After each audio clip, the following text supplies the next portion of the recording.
Oilerslive podcast.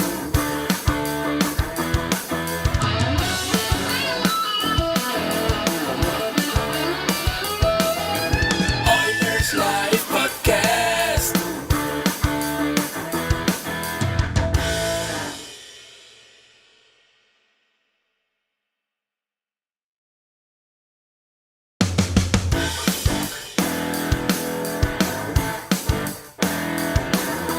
Oilerslive podcast.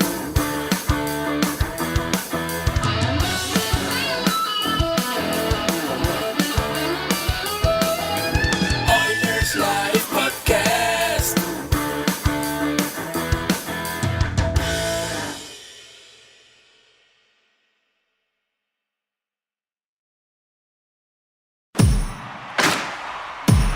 Now, get ready to talk hockey.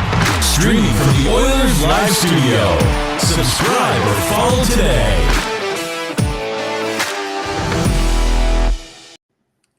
Hey, it's Dash here with another Tuesday edition of Oilers Live. Michael is away again this week, and the poor guy is roughing it in a small city called Calgary. So we'll have you send your condolences that way. I believe he is posing to be a Cowboy at Stampede right now. I wish I was there. Tonight, joining me, a member of the Heavy Hockey Network and the owner and creator of the Tough Call podcast, Josh Boulton. How you doing tonight, buddy? Good. How are you, Dash? It's been way too long. It's good to see you, buddy. Way too long, for sure. You're absolutely one of my favorite people to podcast with. This has been a long time coming. Usually I'm on here with Michael trying to be his sidekick, or I'm on with Dursa and completely carrying the show. So your perspective is something that I've always appreciated. You come with a lot of experience, from my opinion, especially in your background and how you play hockey, have coached hockey, and still are involved in some hockey education. Not sure how I'd even really introduce you properly and do it justice. Hockey coach, soccer coach, educator and college instructor, president and development coordinator for the South Colchester Minor Hockey, certified checking clinic instructor for Hockey Nova Scotia. I believe you're a Haligonian ambassador, perhaps a donair and pizza advocate. I don't know, public notary, ordained minister. What else is on the list that I haven't missed? And I used to be the guy that rang the church bell in our local church, actually pulled the rope. Yeah. There it is. We're adding that to the list. Most importantly, well, and it's funny, I think about it. You're a hockey coach, but your only championship that I can see on any of your social media threads is you holding a soccer trophy in the air. So what does that make you, like the Ted Lasso of heavy hockey, or what are we doing there?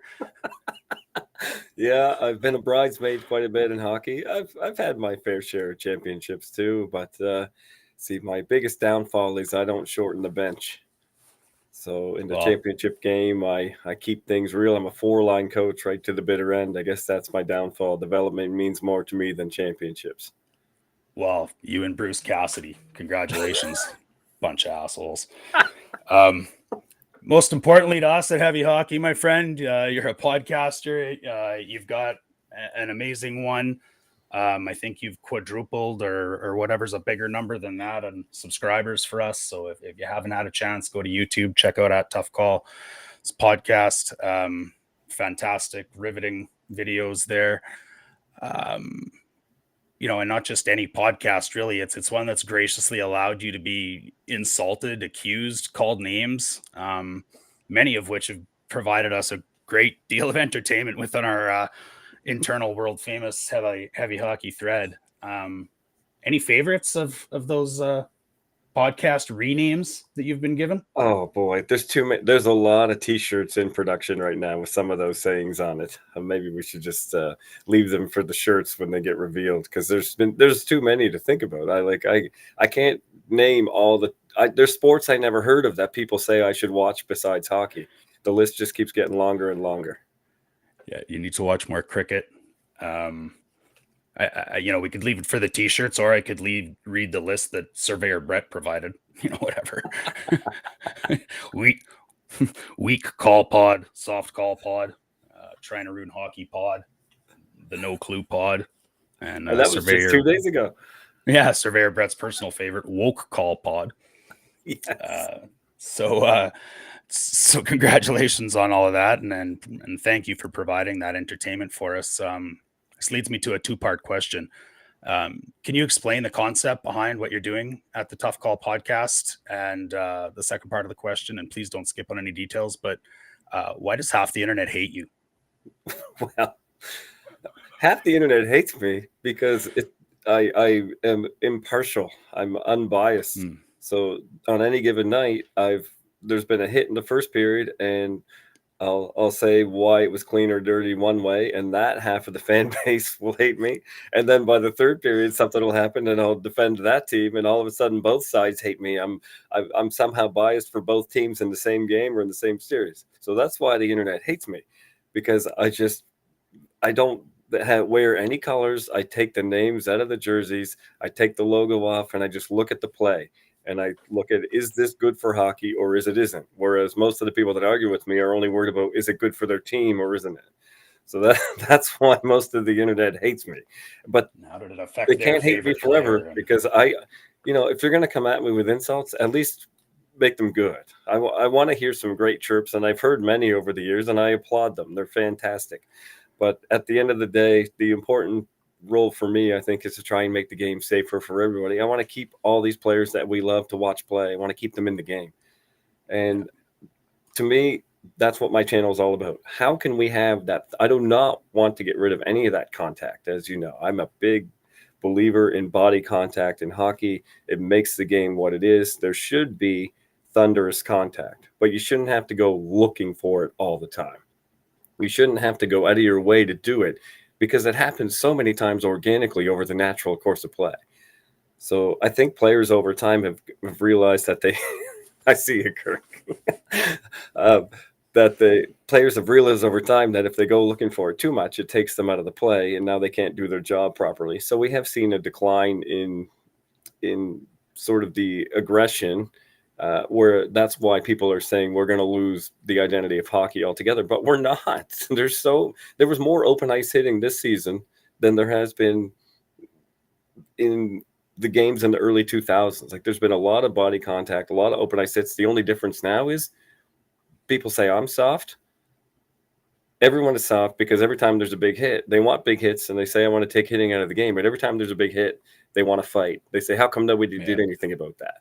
So that's the difference between today's game, is that every time there's a big hit, the game stops and we have to sort it out for 10 minutes. No, get up, dust yourself off, and keep playing. Let's have another big hit. That's all I want. I wish that most people that view your channel would understand how you played the game versus how you now view the game as an educator and a fan. Because I think that a lot of the people that view your channel and want to call you woke pod, soft call, weak call,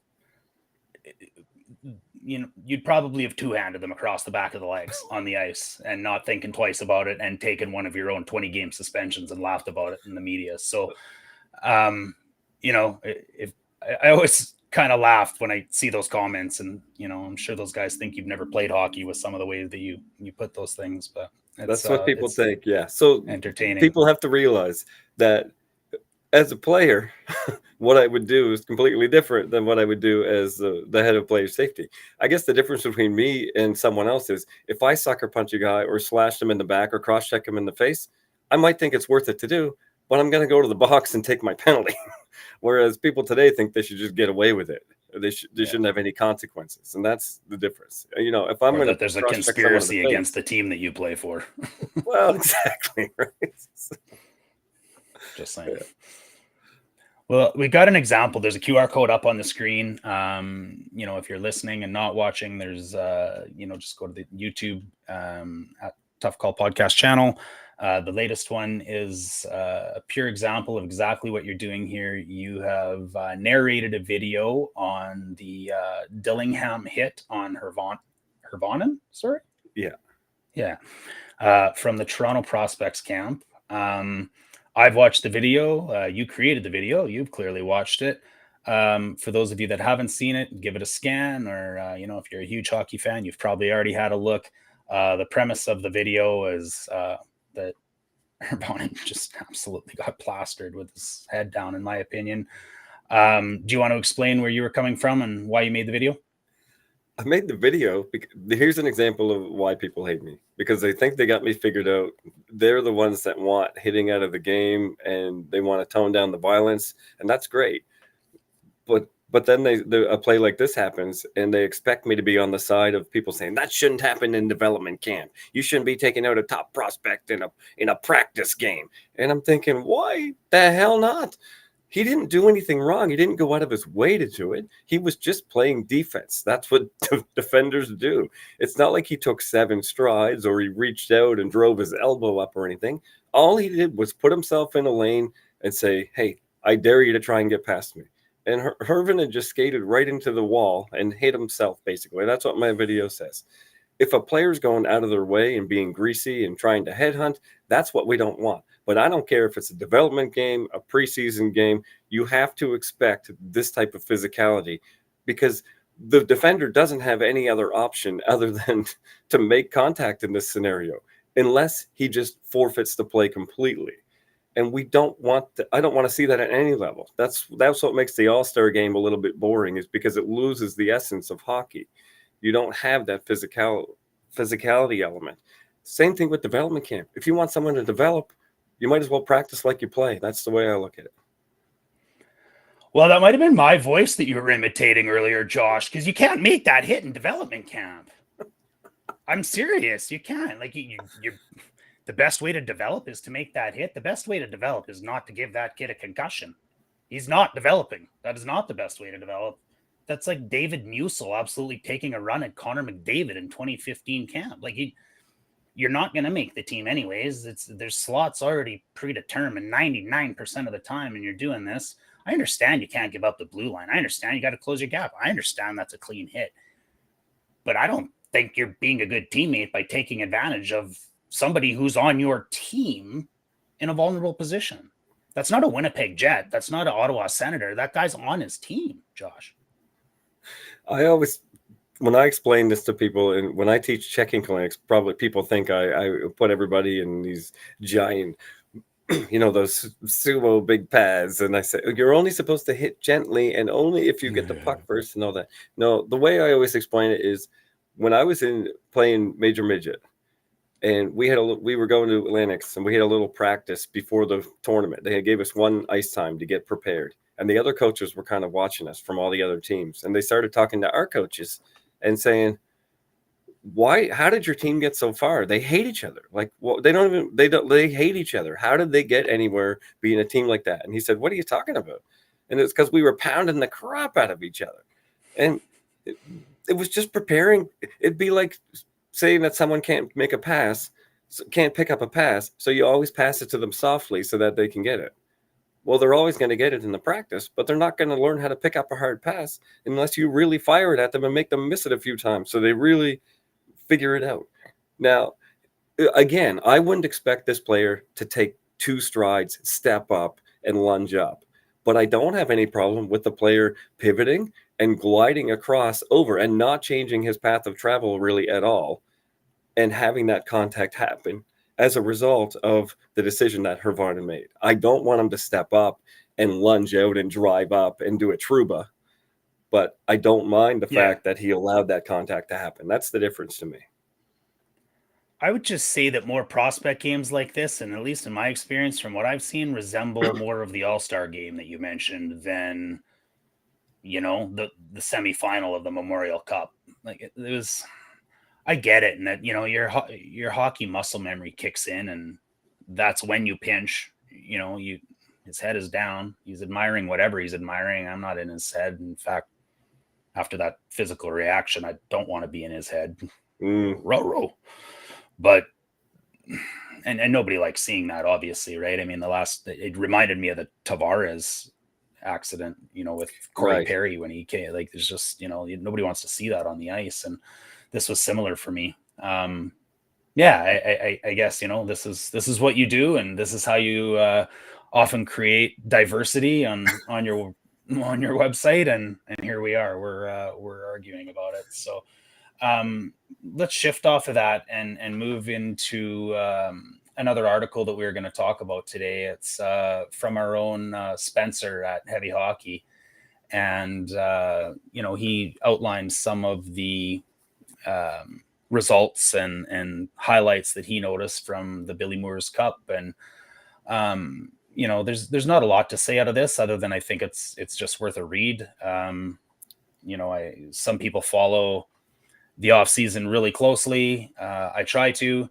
Others are, they take the offseason off just like the players do and give themselves a mental break.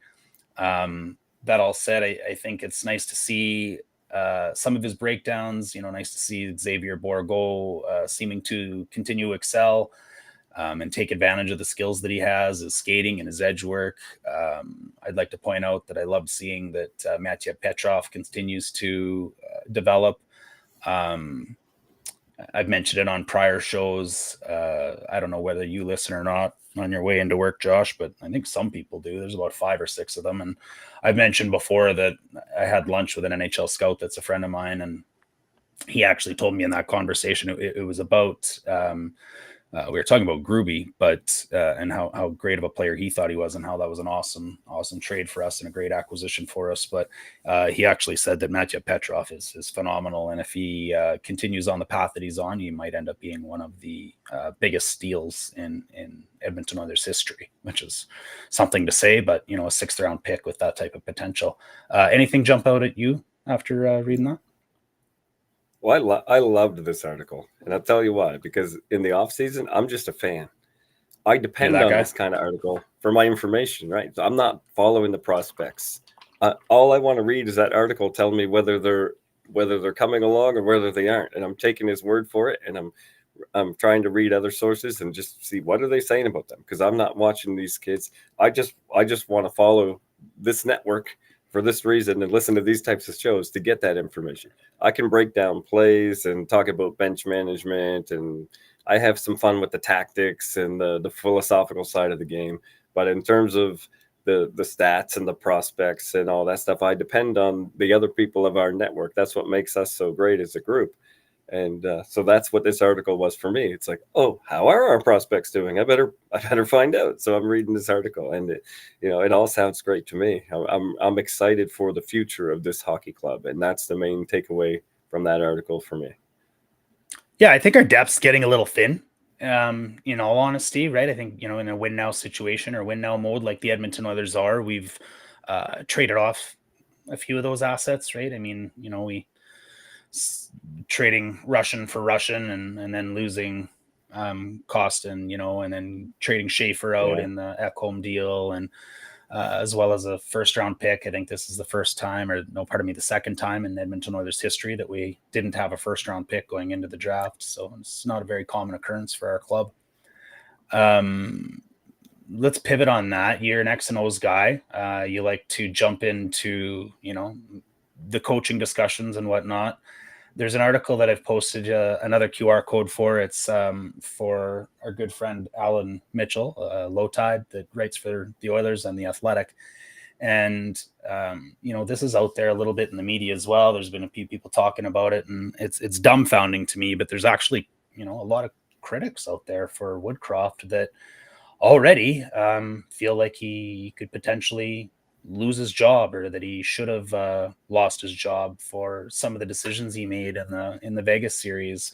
The ones the article outlined mostly were, and I think there's a consensus out there that a lot of people thought maybe Jack Campbell should have started Game 6. I was one of them. There's a couple of opinions out there on how our goaltending could have been deployed. He also mentioned an article that Michael and I were going to discuss last week by Darcy McLeod, Wood Guy, that his first article in 2.5 years, but it was actually referenced here as well, where Ryan McLeod's deployment versus Eichel and the Eichel line being in question. And Darcy McLeod went as far as to say that the math is there, that, the series could have ended up different. Ultimately, the article mentions a bit of puck luck too, and I know if Michael Hebert was sitting in the chair across from me instead of you, he would point to that immediately, and he probably would have cut me off by now, and probably rudely, to mention that. So, I'd love your perspective on this, coming from a coach, coming from decisions you're made to have to, come up with on the fly, and why he would, take a certain direction with the goaltending, and why you trust your gut and those sorts of things. You've read the article. What are your thoughts? Here's why I tend to side with the coach, and here's why I trust my gut. I coach a lot of minor hockey now and develop kids, but I coached high level junior hockey, and I coached the elite bantam level as well. And you're making some pretty big decisions at those levels that affect the future of those players. Mm-hmm. And what I'm worried about is whether I can sleep at night based on what I did. Because there was a couple of times early in my career where I wasn't as sure of myself, and I wanted to do something one way, but somebody talked me into doing it a different way, and then it didn't work out, and I spent all offseason kicking myself going, if only I'd done it that way. So all I can ask Woodcroft is to be true to himself and be confident, and if that means not pleasing people, it is what it is. As long as he is happy and can sleep at night knowing what he did, if he's not second guessing himself, then who am I to second guess him? Now, I obviously don't talk to him a lot. I don't know if he's second guessing himself. I don't know how much he reads these stories. I don't know if he's watching right now. But honestly, I think, there's a lot of things you can say when things don't work out, and things can only work out for one team a year. So all the other teams are going to be questioning themselves. And it is what it is. Yeah, there's probably a couple of things he could have done, but his body of work since he's come in and the hope he's given this organization, I'm willing to give him that benefit of the doubt. Yeah, and there's something to be said about coaches' trust. McLeod's not a veteran yet. I don't know an NHL coach that doesn't lean on veterans. The stats are out there that Eichel's line went 9-1 against the Oilers on 5-on-5 play, but only went 1-0 against the McLeod line. That said, McLeod made a mistake in early in that game 6 as well. And so there's ebbs and flows and there's momentum. And I think that plays a lot into it. A good regular listener we've got and a friend of ours here, Angel, says Skinner started 12 playoff games. And he gave up 3+ goals. 8 of those games, he gave up 4+ goals. Coaches should be fired for that. What do you feel about that? Because I know you've been a coach, and maybe the levels you're playing or coaching now, pardon me, you're just rolling goalies because it's a 50-50 split all the time. But I'm sure when you coached junior and major midget, there was, a 70-30 split, and what happens and why you make those decisions.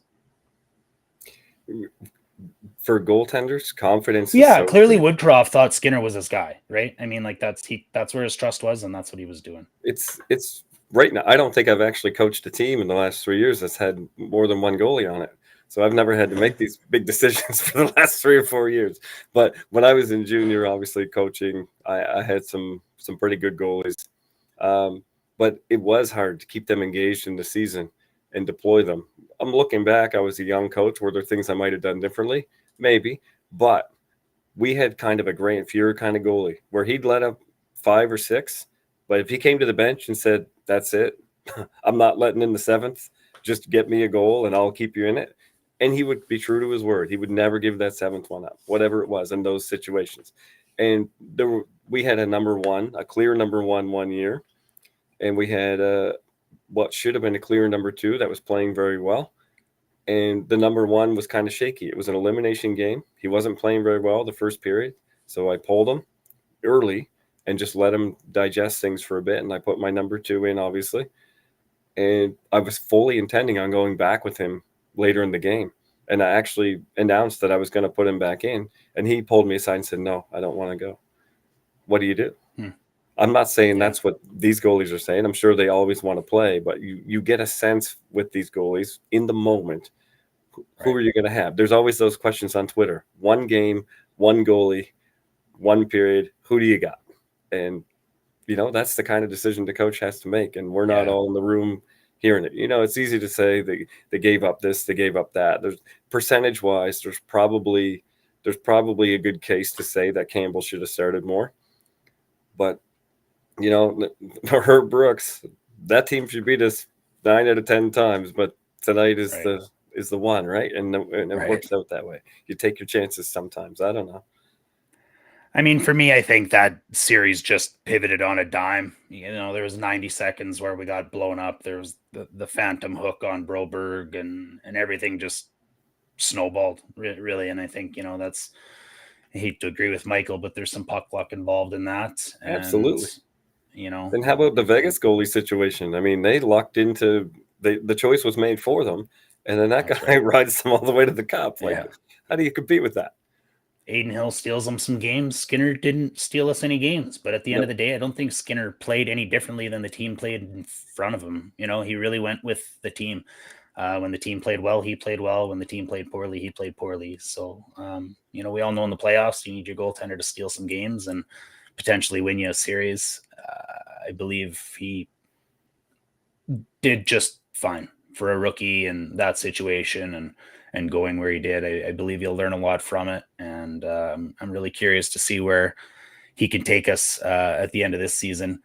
Do you think that, being a bit of a copycat league, and I know Vegas won, and, they did it by accident, but, you look at what the Carolina Hurricanes did in the playoffs and rotating goaltenders and having a bit of success there. Do you see more goaltender tandems in the playoffs, or do you think we're really just always going to see old time hockey where you send out your guy because it's do or die every night? I don't see why not. Obviously, the Pittsburgh Penguins did it too in their couple of runs. Again, not necessarily by choice, but it happened. And it's more and more what it's going to take. It's the same reason why you need 4 full lines. Now you also need 2 goalies. I don't see that slowing down any, or I don't see anyone intentionally going with a 1 goalie system any more than they have to. That's kind of, the game is just evolving that way. I think the system dictates the goaltending results so heavily nowadays that it's just, I almost think that the days of needing the Patrick Waugh or Dominic Hasek, or, I don't want to remember Martin Brodeur, maybe that he was a product of system, but needing that type of dynamic goaltender to win you a cup, I think those days are expiring. I think they're becoming a bit, I don't think I don't think Vegas had a fantastic goalie. I don't think Colorado had a fantastic goalie. You could look back at Weebit in history, Niemi and guys like that were not superstars in the league, but did just well with the team, did just well enough with the team in front of them, stole enough games, and Corey Crawford, whoever, right? What are your thoughts on that? Do you think that we're leaning towards more of an NHL where you just need, and I think it comes down to goaltending depth. Like, there's just so many goddamn good goalies out there that you grab 2 and roll the dice. But what are your thoughts on that? I don't have a problem with flipping back and forth, as long as your goalies don't have a problem with flipping back and forth, and as long as you're honest about what the criteria is going to be. Kind of like a pitching rotation.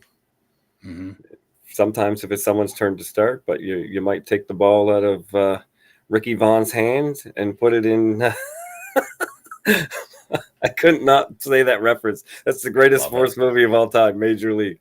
More than I've seen any other movie on earth. It's so good.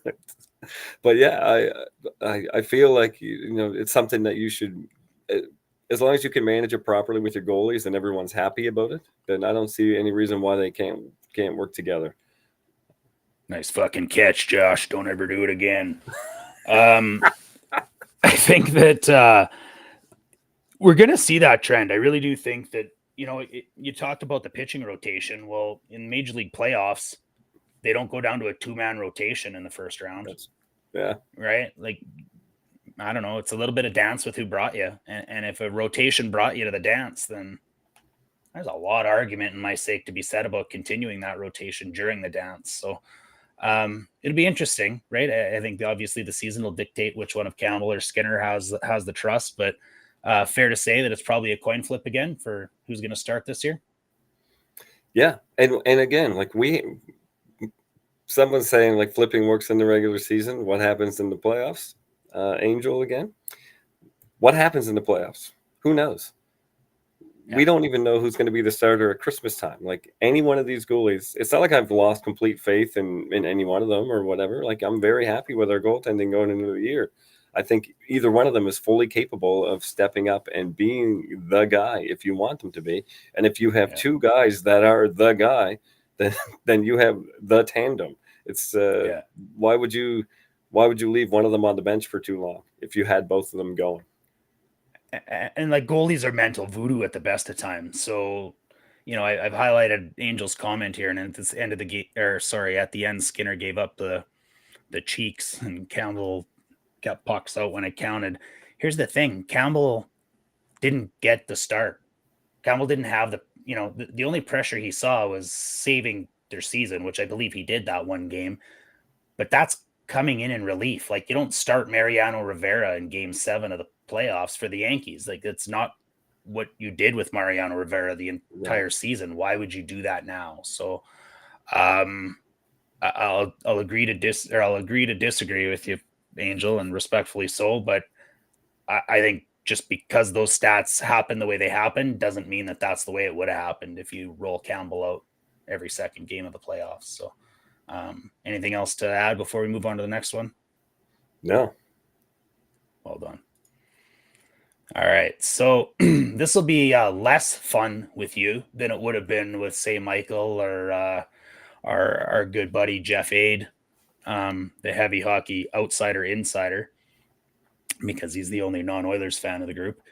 But I have been a pretty big fan of what Holland's done ever since he got here, to be honest. I mean, there was a few hiccups with COVID. I don't know why it's taken so long for, Michael and Jeff and guys like that to really give the respect that I think he deserves. Michael's always all over his lack of creativity, and Aid seems to highlight the mistakes, maybe more than the things he's done right. But in my opinion, he's done way more right than he's done wrong. The article we've highlighted is from, very good friend of the network, Bruce McCurdy. He's been a guest writer for our network, and there's a few articles on heavyhockey.com. I strongly suggest you go and read that he's produced for us. But this one here is obviously for the Edmonton Journal and the Cult of Hockey, and Holland era Oilers have massively improved as each season goes along. Let's extend that into June. And I mean, it's not that tough to figure out that, like, what were we, a 28th place team when he took over, and now we're a cup contender and have been for years and will be again this year. So, I mean, I don't, Athanasiou aside and whatever, I think that he's done a fantastic job, in my opinion. All I want as a fan is to have a chance every year. And, this is a first time in 15 years where I've confidently gone into a season thinking, we got a chance. We can do this. Absolutely. I feel bad I'm letting you down, but I'm unfortunately a positive fan in a lot of ways. I like Woodcraft. Yeah. I like Holland. I like what they've done. And even before, when Woodcroft was hired, when we were down and out, and that was the last desperate plea was to fire the coach, and people were saying the last thing these guys need is a coaching change. I was putting out videos saying we were going to make the playoffs for sure. Like there was no doubt in my mind. We did. And I have the receipts. I have videos for the last 2 years when we have had horrible starts to the year. And even in March, we're not in the playoffs. And I'm putting out videos saying we're obviously going to make the playoffs. It's not even a question. It's a matter of whether we'll win the division or not. That's what we should be asking. That's the kind of fan I am. And sure enough, the team has not let me down. I'm very excited about this. And it's Ken Holland every year. I look at this roster. And again, like it's a major league, you're looking at the list and it changes a little bit each time. You're like, who are these effing guys? But they always come through. I get very excited about this team. For too many years, we have to remember the dark ages. We have to remember what it was like. There were too many years as an East Coast fan. I'm not staying up for those games. I didn't watch the Oilers play for many games, and as soon as we let one goal in, I was like, well, this game's over because we don't have the firepower to come back. Oh, yeah. And Yep. now Or they'd I have score no the doubt we're first down goal and 4, you'd and give I'm up. like, oh, let's get this comeback started, right? Like that's the excitement around this team. We're never out of anything. We control our own destiny. The fact that we're talking about what mistakes did we make to lose a game instead of, boy, we got our asses handed to us again. That's great. If we can fix a couple of those, we're in, baby. It's our turn. It's our time to shine. And Holland is, to tie it all in, a big part of that. The changes he's made. And again, I'm not a guy who's looking at the salary cap all the time and things. I understand the situation the team's in, but I can't sit here and defend, was that one he inherited? Did he put himself in this mess? I don't know enough about it to have those arguments, but all I know is that time and time again, he's made a decision and brought someone in that I'm very interested in finding out how they're going to do. And to me, that's the sign of a good GM, and he's got results to back it up. I was just going to say, buddy, like at the end of the day, what matters? Results. And you're a professional sports franchise, so what result matters? Which one? One category. Exactly. Starts with a W. Right? So win and you're in. And I think that he's taken us from 20th to top 4. Bottom line. What else? Absolutely. And that was a great article spelling that out. I mean, try and argue with that article. I dare you. Yeah, I try and argue with anything Bruce McCurdy. I dare you. Right. Especially with heavy hockey standing behind him, because we'll punch you right in the mouth, heavy hockey style. We love our Bruce McCurdy.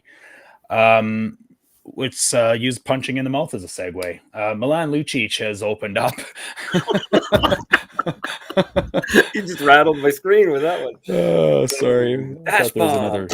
At least there's no earthquakes in Halifax tonight.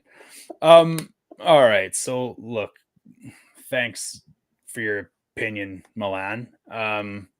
Ultimately, it's outlined in a Q&A that, geez, I always want to say Eric Friesen, and what an awful insult that is. Eric Francis at Sportsnet, and had either a podcast or an interview, but the gist of it was, if anybody missed it, and I'd be shocked if you missed it, because I put out a tweet that got 420,000 views and over 500 likes. And literally all I said was Milan Lucic's opinion on why players don't want to be in Calgary.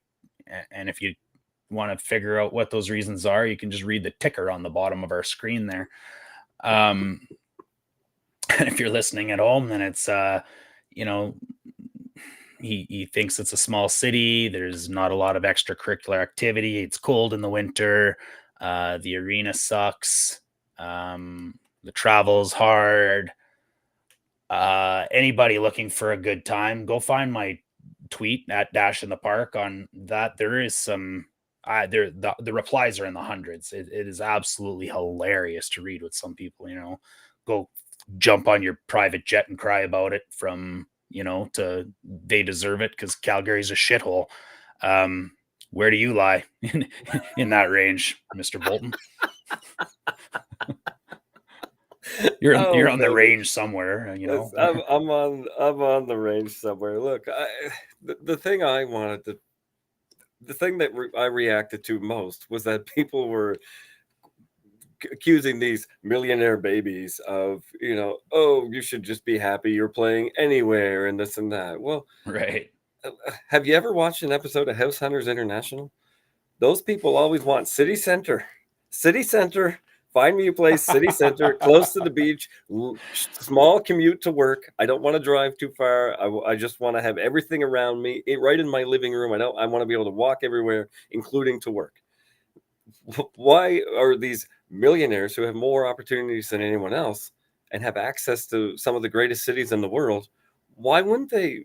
If you can do something you love and be in a place that you love, why not? And that's not to say that nobody would choose Calgary. I'm not saying that. For some people, Calgary is a great destination.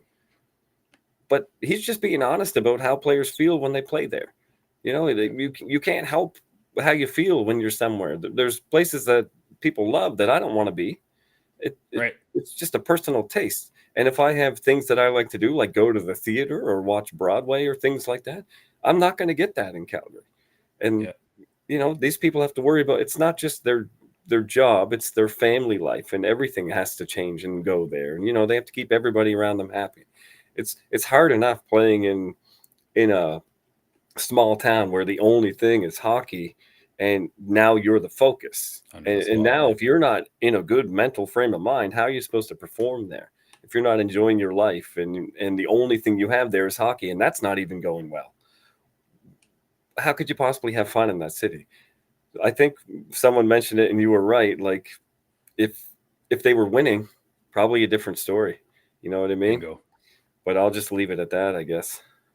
Edmonton's colder than Calgary, and it's a guy named Connor McDavid that plays here, and Leon Draisaitl and Ryan Nugent-Hopkins, and a team that goes to the Final Four every year, and all of a sudden the revolving door of Zach Hyman, Vander Kane, Connor Brown, Jack Campbell. Well, really, most of the ex-Toronto Maple Leafs by the sounds of what I'm saying here, but ultimately all chose to come to Edmonton, right? Like Derek Ryan chose to take a team-friendly deal. Like these are things that are happening because we're winning. We're winning. And I'll add HGTV advocate to your list on the intro next time we have you on there, but House Hunters International probably nails it, right? We got the 6-star Marriott right across the street. You can walk to the rink in -50, and the practice rink is attached, the nicest dressing room in the league, the nicest training room, facilities, hot tubs, cold pools, you name it, right? That's certainly a lot more of a draw than the porta potty that the Flames play in right now. And I just, I get it. But do you think this is a Canada thing, or do you think this is a Calgary thing, or do you think this is a winning thing, or a combination of all three? I think it's probably a combination, with the Canada aspect being lowest on that list. I think it's more of a winning / Calgary specific thing. Tell that to Johnny Gaudreau, Adam Fox, Matthew Tkachuk, and add Alex DeBrincat to the list. What do you think? Those guys don't care whether it's a Canadian team? And I'm trolling you on purpose. The screwballs have spoken. Right, but I spin that on purpose. Do you think that there's a trend where Americans don't want to play in Canada? I don't know.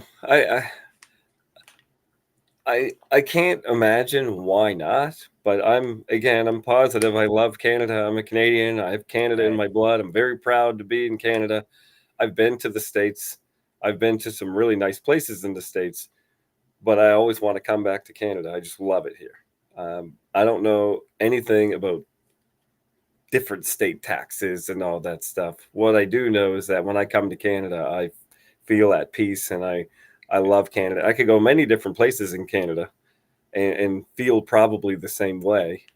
So I guess it depends on what you want to get out of it. I don't see it as American or Canadian or whatever. I see it as where individuals want to be in for their particular situation, and can they get the most out of their life and still have a successful career there. I know it's vague in general, and I'm just being sort of wishy-washy, but I don't see it as a Canada problem more so than a specific city and a specific environment and specific team in the right place to trend to where it would be fun to play there.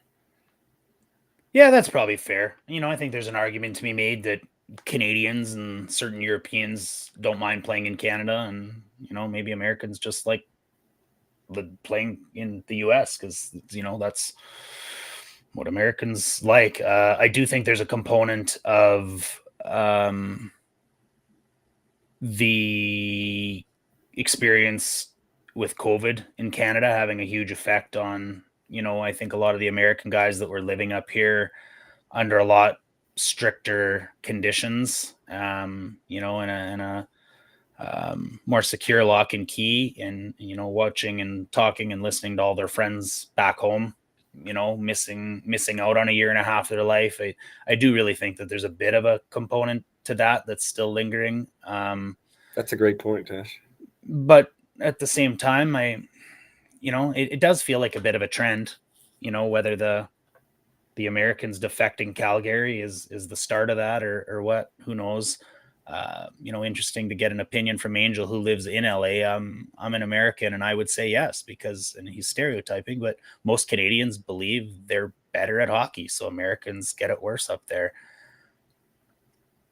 Maybe. There might be an element of truth to that with some of the fan base. I certainly love all of our players, no matter which country they come from. I could give a shit what their flag is or, what team they're going to play for at the Olympics. I don't dislike Leon Draisaitl anymore because he's German versus Canadian. And I don't think the fan base would be any harder on Leon because he's not Canadian. Whether that happens with Americans, I don't know. Maybe Angel sees that. I would ask you the same question right back. If you've got Canadians playing for the LA Kings, do you have American fans that are harder on Canadian kids? Put your comments in the section. I don't know. Where do you come out on that, Josh? I suppose I could see that. It would be a different experience. There is a lot more pressure in some of the Canadian markets, probably. You're sure. Not as anonymous, and there's a little more pressure to perform, and we've seen what the media can do to people. That's for sure. Yeah. Guys like Michael Hebert got their bus gassed up and the engine revving and ready to drive Burlberg right out of town. So I'm not going to sit here and deny other people's experiences. If that's what he hears at the rink, there's probably some sort of element there that's the way they feel. Like you said, as a Canadian, I'm just a hockey fan. And if my team's playing well and my players are performing well and they're decent people, I'm going to support them. And if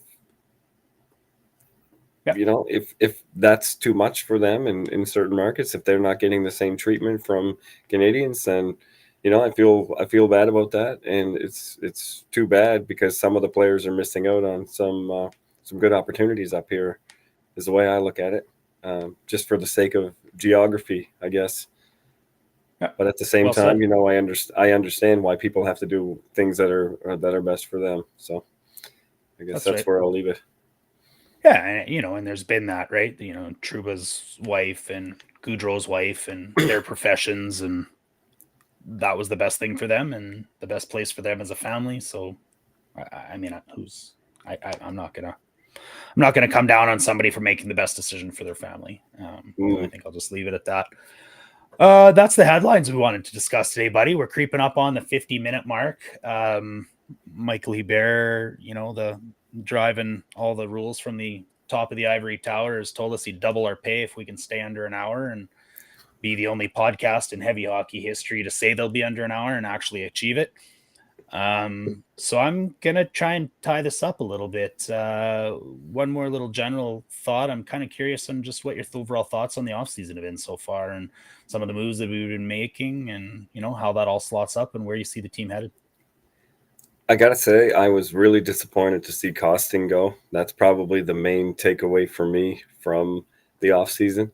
I understand it. I'm triple pay. I really enjoyed how he played the game. I liked him as a person, the personality, and I think he's exactly the type of player, the style of play he has, the physicality, the willingness to stand up for his teammates, that sort of thing. Did Tough Call say that? Anyway, I that's the kind of thing that the Oilers really needed. It's too bad to see him go for more money. At the same time, the one thing I was going to say on that, I think I said in a tweet, is it's not like a guy who's already making $7 million and then sold out for $9 million. He doubled his salary, more than doubled his salary would be in the Oilers by taking that contract. The difference from $7 million to $9 million is a lot, but it's not really that much when you think about the difference between $1 million or in the hundreds of thousands to $2.2 million. Like, Right. you take that chance while you have it. So I get it. But I just feel like that's a big hole for us to fill. Now, having said that, I'm happy with who we have right now, and I'm I don't want to say it loud, but I agree with our esteemed leader Hebert when I say that we should hold off on any major earth-shattering moves until we see what we have and how things are coming together. You Yeah, never he know what will definitely happen. stole that from me anyways, but Well, yeah, absolutely, absolutely. right. I And agree. You got to make that decision at the trade deadline when you can be surgical about it, and who knows what's going to happen in the meantime, right? If you and can if you want to be a find, copycat league for real, then with any luck, one of our stars will go in LTIR, and then we can hold them out till game one of the playoffs and win the cup that way. So there you go. Landeskog will be the next one. Mark my words. All right. Well, let's tidy this up. I want triple the pay. yes, Go let's I'll say my last words, and then in Michael's tradition, I'll give you the last word, put myself on mute, and let you say goodnight to everybody. For me to wrap up, I just want to say, as much as we make fun of him, thanks to the big boss for trusting me with the controls, especially of this show. And we consider the flagship show of heavy hockey. And if you missed it at the end of the last show, finally admitting that I'm his associate host. So I'm going to run with that. More positivity coming out of heavy hockey. Great articles still being written. Like I said, guest contributors like Bruce McCurdy jumping on. While 1260 still existed, we had Low Tide and McCurdy talking about us on the radio and calling us some intelligent hockey minds. So we'll take those compliments when we can get them, and as a result, we're growing and our reputation is growing. We've recently brought on the fantasy hockey hacks, just a fantastic addition. I was, like Michael said, also fans of theirs before we brought them on. You can find them at FHH at FH hacks. Fantastic addition for us. We've probably got some more news coming before the season ends. There's a little bit of a cliffhanger there. I believe you and I might be doing a show together when the season starts. Hey, should we maybe drop that news right now? Looking forward to doing that with you. If you want to jump into it with your last words and explain, go ahead, or else we can just tease until we do it. But there is something in the works with Josh and I. And if you do enjoy this content, please remember to subscribe on YouTube. It makes a huge difference for all of us. I don't know, Josh, how you get them all, but we could use as many as you have. And before I close off, please tune in next week. Tell your friends. But we've put together a nice, tidy, special little show. We are putting together, I'm going to call it this just for the sake of not knowing what to call it, but a TSN 1260 reunion show. So far, we have Matthew Owanek confirmed, Connor Halley, Hernan Salas. We have got tentative invites out with Struddy and Jeff Walker. So, a good chunk of the boys that used to be on the radio. And we're not going to talk about 1260. We're just going to talk about hockey.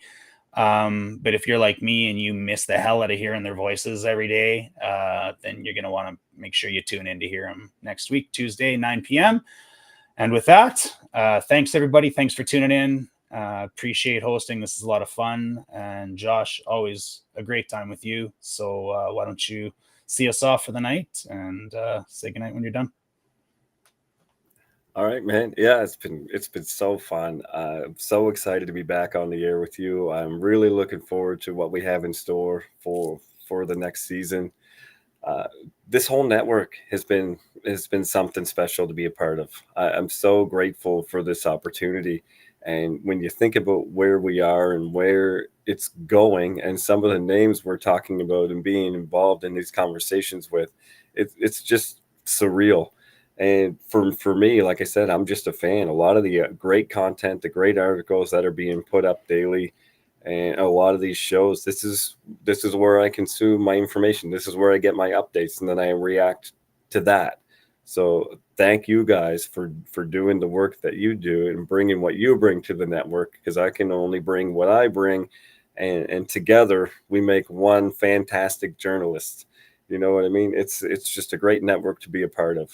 As far as the Oilers seasons go, fans, please, as I always say, I feel like I have to say this every show, just calm down, enjoy the moment, relax, just be happy with where we are and where we're going. We'll get there when we get there, and we are going to get there. That's 100% for sure. So just enjoy the ride while it lasts, because we're living history right now. So just enjoy living it and know that it's gonna turn out where you want it to go. That's the way I feel about it, and that's the way I look at this here. Very excited for next week's show. I encourage you very much to subscribe to this network, to follow all the writers, and just enjoy your time. Have a great summer, and hopefully continue to tune in every now and again in between all the fun you're having before we get ready for the exciting regular season this year. Good night.